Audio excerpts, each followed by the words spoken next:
ಬಳ್ಳಾರಿಯಲ್ಲಿ ಇವತ್ತು ಬಹಳ ದೊಡ್ಡ ಮಟ್ಟದಲ್ಲಿ ಇಡಿ ಅಧಿಕಾರಿಗಳ ದಾಳಿ ನಡೆದಿದೆ. ಒಬ್ರಲ್ಲ ಇಬ್ರಲ್ಲ, ಸಂಸದರು ಶಾಸಕರುಗಳ ಮನೆಗಳ ಮೇಲೆ ಇವತ್ತು ದಾಳಿಯನ್ನು ನಡೆಸಲಾಗಿದೆ. ಪ್ರತಿಯೊಬ್ಬರ ಮನೆಗಳನ್ನು ಜಾಲಾಡಲಾಗ್ತಾ ಇದೆ.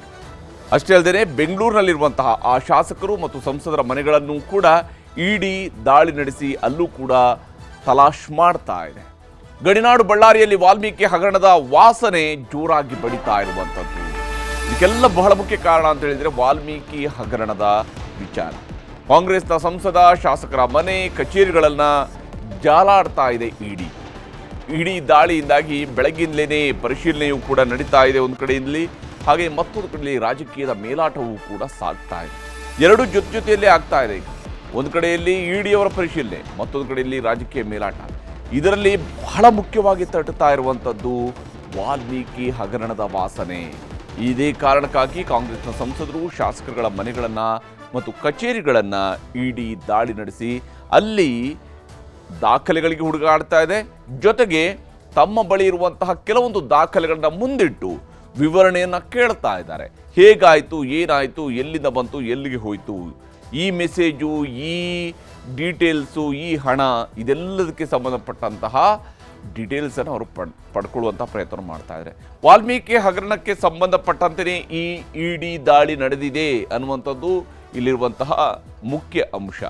ವಿಶೇಷವಾಗಿ ಇಲ್ಲಿ ಬಿ ನಾಗೇಂದ್ರ ಹಾಗೆಯೇ ಸಂಸದರಾಗಿರ್ತಕ್ಕಂಥ ಇ ತುಕಾರಾಮ್, ಕಂಪ್ಲಿ ಶಾಸಕರು, ಕೂಡ್ಲಿಗಿ ಶಾಸಕರು ಹಾಗೂ ಬಳ್ಳಾರಿ ನಗರ ಕ್ಷೇತ್ರದ ಶಾಸಕರು. ಹೀಗೆ ಬಳ್ಳಾರಿ ನಗರ, ಬಳ್ಳಾರಿ ಗ್ರಾಮಾಂತರ, ಕಂಪ್ಲಿ, ಕೂಡ್ಲಿಗಿ ಮತ್ತು ಬಳ್ಳಾರಿಯ ಸಂಸದ, ಹೀಗೆ ಇವರೆಲ್ಲರನ್ನ ಮನೆಗಳ ಮೇಲೆ ದಾಳಿ ನಡೆಸುವುದರ ಮೂಲಕವಾಗಿ ಮಹರ್ಷಿ ವಾಲ್ಮೀಕಿ ಪರಿಶಿಷ್ಟ ಪಂಗಡಗಳ ಅಭಿವೃದ್ಧಿ ನಿಗಮದ ಅಕ್ರಮಕ್ಕೆ ಸಂಬಂಧಪಟ್ಟಂತಹ ಮಾಹಿತಿಯನ್ನು ಕಲೆ ಹಾಕುವ ಕೆಲಸವನ್ನು ಈಗ ಇಡಿ ಮಾಡ್ತಾ ಇದೆ. ಜಾರಿ ನಿರ್ದೇಶನಾಲಯದಿಂದ ಎರಡನೇ ಬಾರಿಗೆ ಈ ದಾಳಿ ನಡೆದಿರುವಂಥದ್ದು.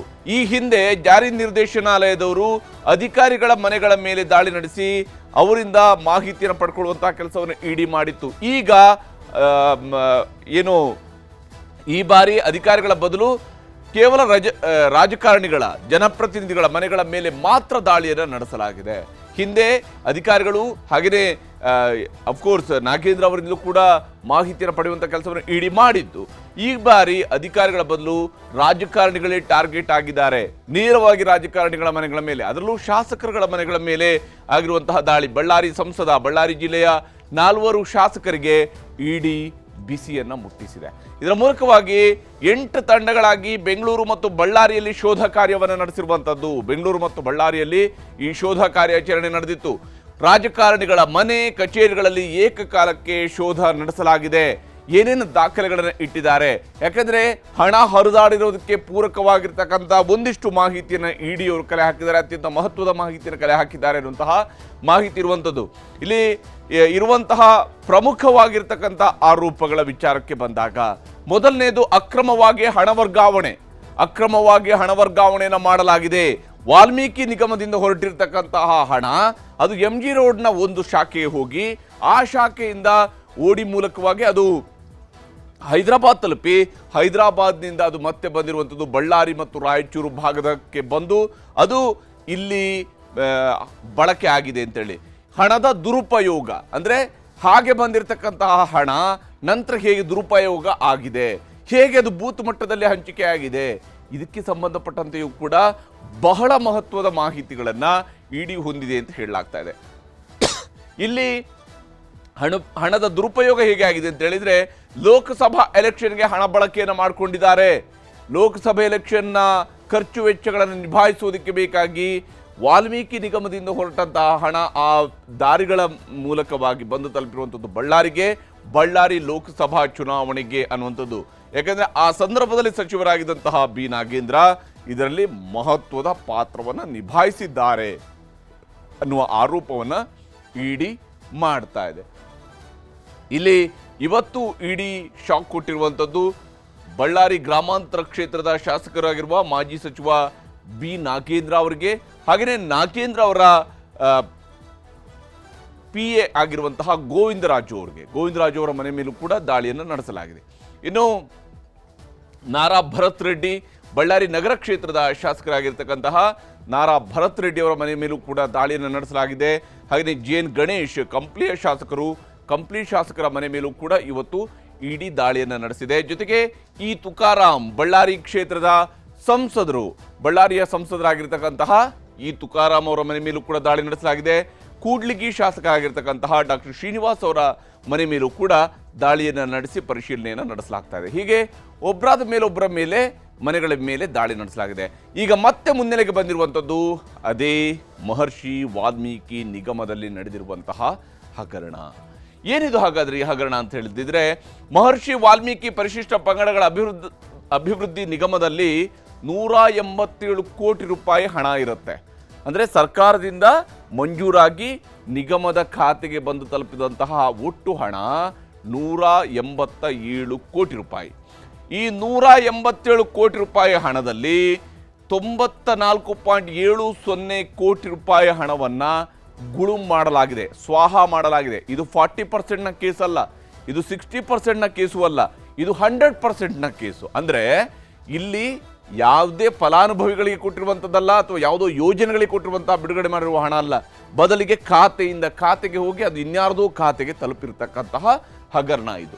ಬೆಂಗಳೂರಿನ MG ರಸ್ತೆ ಯೂನಿಯನ್ ಬ್ಯಾಂಕ್ ಶಾಖೆಗೆ ಮೊದಲಿಗೆ ವಸಂತನಗರದ ಶಾಖೆಯಿಂದ, ಯೂನಿಯನ್ ಬ್ಯಾಂಕ್ ಆಫ್ ಇಂಡಿಯಾದ ವಸಂತನಗರ ಶಾಖೆಯಿಂದ, ಅಂದರೆ ವಸಂತನಗರ ಶಾಖೆಯಲ್ಲಿ ಇದರ ಅಕೌಂಟ್ ಇತ್ತು, ಅಲ್ಲಿಂದ ಅದು MG ರೋಡ್ ಶಾಖೆಗೆ ಟ್ರಾನ್ಸ್ಫರ್ ಆಗುತ್ತೆ. ಆ ಹಣ ಟ್ರಾನ್ಸ್ಫರ್ ಆಗಿರ್ತಕ್ಕಂತಹ ಹಣವನ್ನು ನಂತರ UBIನಿಂದ ಹೈದರಾಬಾದ್ಗೆ ಹಣ ವರ್ಗಾವಣೆ ಆಗುತ್ತೆ.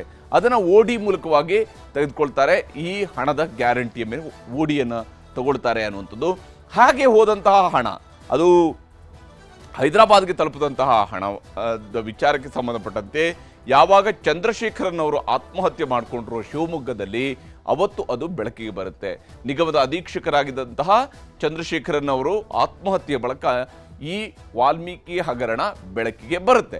ಹೀಗೆ 14 ಬೇರೆ ಬೇರೆ ಬ್ಯಾಂಕ್ ಖಾತೆಗಳಿಗೆ ಹಣ ವರ್ಗಾವಣೆ ಆಗುತ್ತೆ. ಇಲ್ಲಿ ಹೈದರಾಬಾದ್ಗೆ ತಲುಪಿದ ನಂತರ ಅದು ಬೇರೆ ಬೇರೆ ಅಕೌಂಟ್ಗಳಿಗೆ ಹಣ ವರ್ಗಾವಣೆ ಆಗುತ್ತೆ. ಮತ್ತು ಹೀಗೆ ಅಕೌಂಟ್ಗಳಿಗೆ ಹಣ ವರ್ಗಾವಣೆ ಆಗಿರೋದ್ರ ಹಿಂದೆ ನಿಗಮದ MD ಆಗಿದ್ದಂತಹ ಪದ್ಮನಾಭ, ಹಾಗೆಯೇ ಲೆಕ್ಕಾಧಿಕಾರಿಯಾಗಿದ್ದಂತಹ ಪರಶುರಾಮ್ ಅವರ ಕೈವಾಡ ಇತ್ತು. ಈ ಹಣ ವರ್ಗಾವಣೆಯಲ್ಲಿ ಪದ್ಮನಾಭ ಮತ್ತು ಪರಶುರಾಮ್ ಅವರ ಕೈವಾಡ ಇತ್ತು. ಮತ್ತು ಈ ಪ್ರಕರಣಕ್ಕೆ ಸಂಬಂಧಪಟ್ಟಂತೆ ಸಚಿವರ ಮೌಖಿಕ ಆದೇಶದ ಮೇರೆಗೆ ಅನ್ನುವಂಥದ್ದನ್ನು ಅಲ್ಲಿ ಹಿಂದೆ ತನ್ನ ಆತ್ಮಹತ್ಯೆಗೆ ಮುಂಚಿತವಾಗಿ ಬರೆದಂತಹ ಡೆತ್ ನೋಟ್ನಲ್ಲಿ ಉಲ್ಲೇಖ ಮಾಡಿದ್ರು ಚಂದ್ರಶೇಖರನ್. ಅಕ್ರಮಕ್ಕೆ ಸಂಬಂಧಿಸಿದಂತೆ ಹಲವರನ್ನ SIT ಅಧಿಕಾರಿಗಳು ಬಂಧನ ಕೂಡ ಮಾಡಿದ್ರು. ನಂತರ ED ಕೂಡ ತನಿಖೆಯನ್ನು ಶುರು ಮಾಡಿತು. ED ತನಿಖೆಯನ್ನು ಶುರು ಮಾಡಿದಂತಹ ಸಂದರ್ಭದಲ್ಲಿ ನಾಗೇಂದ್ರ ಅವರ ಬಂಧನ ಕೂಡ ಆಗುತ್ತೆ. ಚಂದ್ರಶೇಖರನ್ ಆತ್ಮಹತ್ಯೆಯ ಬಳಿಕ ಸಚಿವ ಸ್ಥಾನಕ್ಕೆ ಆಲ್ಮೋಸ್ಟ್ ಒಂದು ವಾರ ಬಿಟ್ಟು ನಾಗೇಂದ್ರ ಅವರು ರಾಜೀನಾಮೆಯನ್ನು ಸಲ್ಲಿಸ್ತಾರೆ.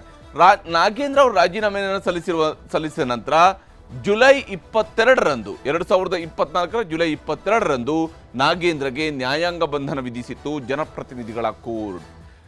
ಅಲ್ಲಿಂದ ನಾಗೇಂದ್ರ ಅವರು ಜೈಲು ಸೇರ್ತಾರೆ.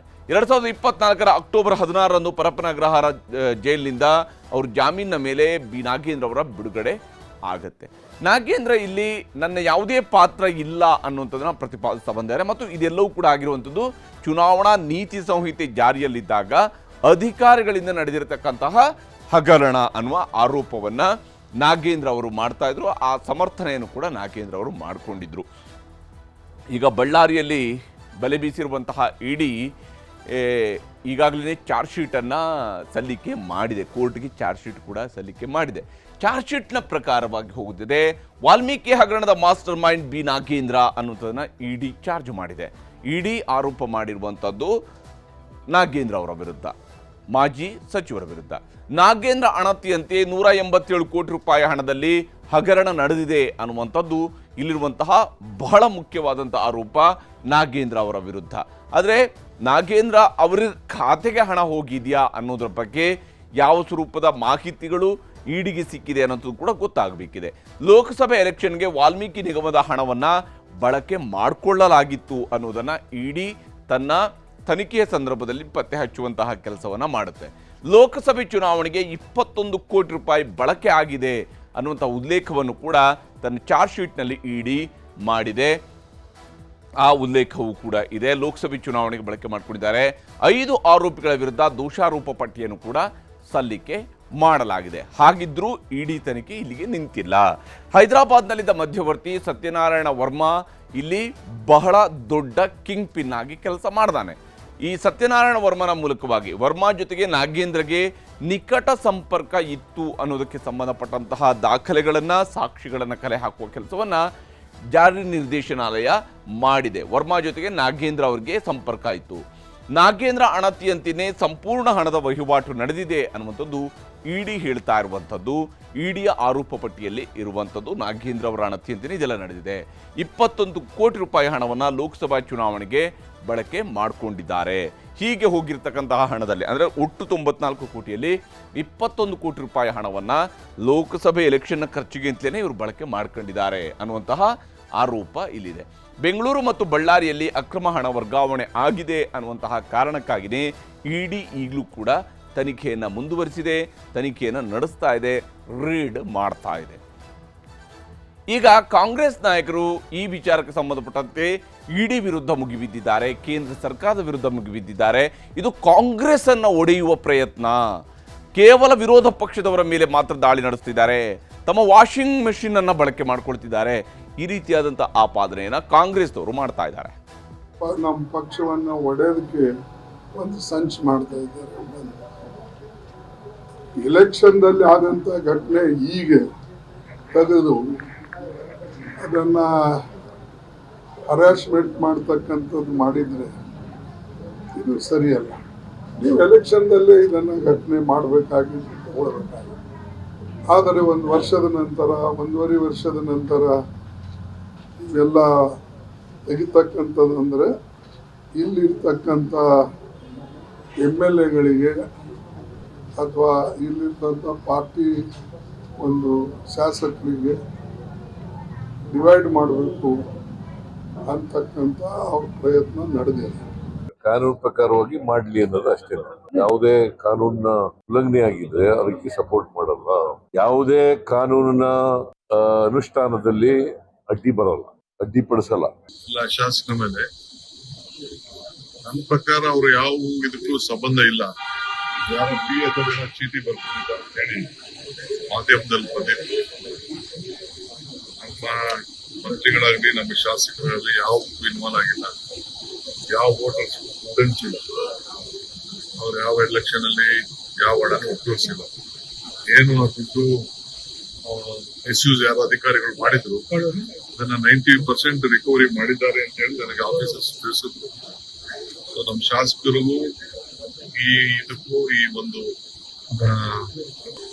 ಎಸ್ ಟಿ ವಾಲ್ಮೀಕಿ ಇದಕ್ಕೂ ಯಾವ ತರದ ಸಂಬಂಧನೂ ಇಲ್ಲ. ನಮ್ಮ ಎಂಪಿಗೂ ಸಂಬಂಧ ಇಲ್ಲ, ನಮ್ಮ MLAಗೂ ಸಂಬಂಧ ಇಲ್ಲ. ಹೀಗೆ ಕಾಂಗ್ರೆಸ್ ನಾಯಕರು ಈ ದಾಳಿಯ ವಿಚಾರಕ್ಕೆ ಸಂಬಂಧಪಟ್ಟಂತೆ ಬಂದಾಗ ಇದು ರಾಜಕೀಯವಾದಂತಹ ಟಾರ್ಗೆಟ್, ಹ್ಯಾರಾಸ್ಮೆಂಟ್ ಮಾಡ್ತಾ ಇದ್ದಾರೆ, ನಾವು ಕಾನೂನಿಗೆ ಅಡ್ಡಿಪಡಿಸೋದಿಲ್ಲ, ಆದರೆ ಈ ರೀತಿಯಾಗಿ ನಮ್ಮ ಮೇಲೆ ದಬ್ಬಾಳಿಕೆ ಮಾಡೋದು ಸರಿಯಲ್ಲ ಅನ್ನುವಂಥ ರೀತಿಯಲ್ಲಿ ಮಾತನಾಡ್ತಾ ಇದ್ದಾರೆ. ಆದರೆ ಇದೆಲ್ಲದರ ನಡುವೆ CM ಹಾಗೂ DCM ಕೂಡ ಈ ಕೇಸ್ನಲ್ಲಿ ಲಾಕ್ ಆಗ್ತಾರಾ ಅನ್ನೋದ್ರ ಬಗ್ಗೆ ಒಂದು ಅನುಮಾನ ಇದ್ದೇ ಇದೆ. ಯಾಕಂದರೆ ಹಿಂದೆ ನಾಗೇಂದ್ರ ಅವರು ಹೇಳಿದಂತಹ ಒಂದು ಮಾತು, ವಾಲ್ಮೀಕಿ ನಿಗಮದ ಹಗರಣ ಕೇಸ್ನಲ್ಲಿ CM ಹಾಗೂ DCM ಹೆಸರು ಕೂಡ ತಳುಕು ಹಾಕೊಂಡಿದೆ. ಅಂದರೆ ಕೇವಲ ನಾಗೇಂದ್ರ ಮಾತ್ರ ಅಲ್ಲ, ಮುಖ್ಯಮಂತ್ರಿ ಮತ್ತು ಉಪಮುಖ್ಯಮಂತ್ರಿಯವರಿಗೆ ಗೊತ್ತಿದ್ದೇ ಈ ಹಣ ವರ್ಗಾವಣೆ ಆಗಿದೆ ಅನ್ನುವಂತಹ ನಿಟ್ಟಿನಲ್ಲಿ CM ಸಿದ್ದರಾಮಯ್ಯ ಮತ್ತು DCM DK ಶಿವಕುಮಾರ್ ಅವರನ್ನು ಸಿಲುಕಿಸುವಂತಹ ಯತ್ನವು ಕೂಡ ನಡೆದಿದೆ ಅನ್ನುವಂಥ ಆಪಾದನೆಯನ್ನು ನಾಗೇಂದ್ರ ಅವರು ಮಾಡಿದ್ದಾರೆ. ಈ ಹಿಂದೆಯೇ ಜೈಲಿನಿಂದ ರಿಲೀಸ್ ಆದ ದಿನವೇ ನಾಗೇಂದ್ರ ಈ ಸಂಬಂಧವಾಗಿ ಸುಳಿವನ್ನು ಕೂಡ ಕೊಟ್ಟಿದ್ರು. ಅವ್ರನ್ನೂ ಕೂಡ ಲಾಕ್ ಮಾಡಿಸೋದಕ್ಕೆ ಟ್ರೈ ಮಾಡ್ತಾರೆ. ಅಂದರೆ FDಗೆ ಗೊತ್ತಿಲ್ಲದೆ, ಫೈನಾನ್ಸ್ ಡಿಪಾರ್ಟ್ಮೆಂಟ್ಗೆ ಗೊತ್ತಿಲ್ಲದೆ ಹೇಗೆ ಇಷ್ಟು ಹಣ ವರ್ಗಾವಣೆ ಆಯಿತು? ಫೈನಾನ್ಸ್ ಡಿಪಾರ್ಟ್ಮೆಂಟ್ ಇರುವಂಥದ್ದು ಯಾರ ಅಡಿಯಲ್ಲಿ? ಅದು ಮುಖ್ಯಮಂತ್ರಿಯವರ ಅಡಿಯಲ್ಲಿ. ಹೀಗಿರುವಾಗ ಅವ್ರಿಗೆ ಗೊತ್ತಿದ್ದೇ ಇದೆಲ್ಲವೂ ಕೂಡ ನಡೆದಿದೆ ಅನ್ನುವಂಥ ಆಪಾದನೆಯು ಕೂಡ ಇಲ್ಲಿ ಪ್ರತಿಪಕ್ಷದವರು ಮಾಡಿದ್ದಾರೆ. ಆಲ್ರೆಡಿ ವಿಚಾರಣೆ ವೇಳೆ CM ಮತ್ತು DCM ಹೆಸರು ಹೇಳುವಂತೆ ಬೆದರಿಕೆ ಹಾಕಿದ್ದರು ಅನ್ನುವಂತಹ ಮಾತುಗಳನ್ನು ಕೂಡ ಹಿಂದೆಯೇ ನಾಗೇಂದ್ರ ಅವರು ಹೇಳಿಕೊಂಡಿದ್ದಾರೆ. ಅಂದರೆ ಅವರನ್ನ ಬೆದರಿಸಿದ್ದಾರೆ, ನೀವು CM ಅಥವಾ DCM ಹೆಸರನ್ನು ಹೇಳಬೇಕು ಅಂತೇಳಿ. ಎಷ್ಟೇ ಒತ್ತಡ ಅಥವಾ ಬೆದರಿಕೆ ಹಾಕಿದ್ರು ಕೂಡ CM DCM ಹೆಸರು ಹೇಳಿಲ್ಲ ಅಂಥೇಳಿ ನಾಗೇಂದ್ರ ಅವರು ಹೇಳಿಕೊಂಡಿದ್ರು. ಈ ಕಾರಣಕ್ಕಾಗಿಯೇ ನಾಗೇಂದ್ರ ಅವರ ಮಾತು ಅದನ್ನು ಒಮ್ಮೆ ಗಮನಿಸಬೇಕು.